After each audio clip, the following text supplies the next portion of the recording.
Dobrý deň, milí priatelia, tak dnes som si pre vás pripravila recept na nivovú pomazánku, ktorá je veľmi rýchla a je skvelá, či už na raňajky alebo na večeru. Máte ju za minútku hotovú. Všetkým, ktorí som ju pripravila, tak boli s nej nadšení, lebo výborne chutila. Moje meno je Andrea Molnárová, som autorka kreatívneho e-shopu darčeky.inak.com a taktiež webu tajomstvorejší.sk. Tento recept si pripravíme dnes pomocou nášho GL prášku.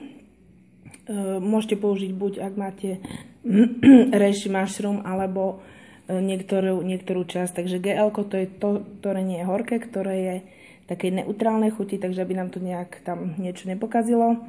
Takže pridám toto do pomazánky. Čo budeme potrebovať? Budeme potrebovať syr Niva. Táto zlatá Niva je vynikajúca. Toto balenie má nejakých 100 gramov. Maslo obyčajné, nie som moc na tie gramáže, takže ja vám to budem nejak od oka ukazovať a budem od oka si pridávať. Vlaské orechy, najlepšie zo záhradky, toto sú z našej záhradky.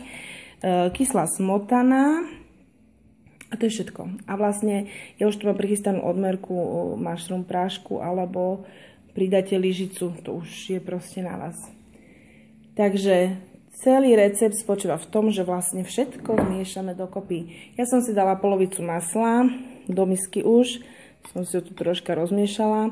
Do toho masla pridáme vlastne syr Niva, opäť buď po častiach, polovicu, alebo možno aj celý. Uvidím, jak to bude k tomu maslu sa nám žiadať.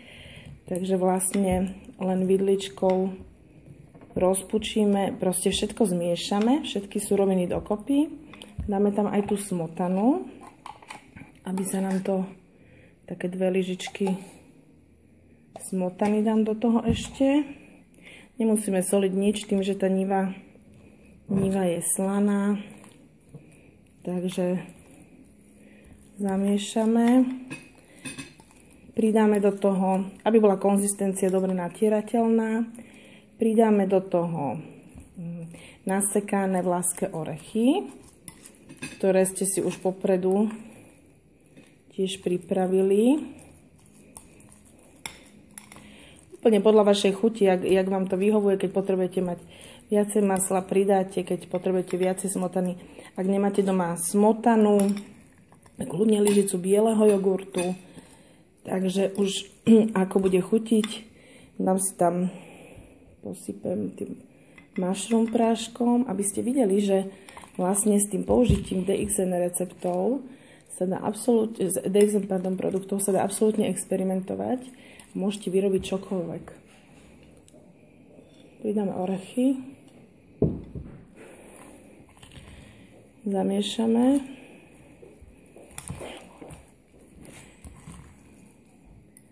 Už by to mohlo byť hotové.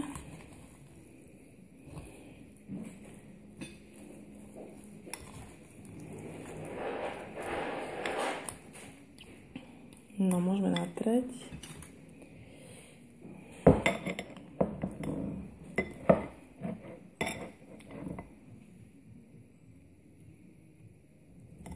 A pomazánka je na svete. Takže vynikajúce k tomu chutia paradajky, ktoré som si už dopredu pripravila. Toto dáme preč. Takže dobrú chuť, priatelia, a zase na budúce. Ahojte.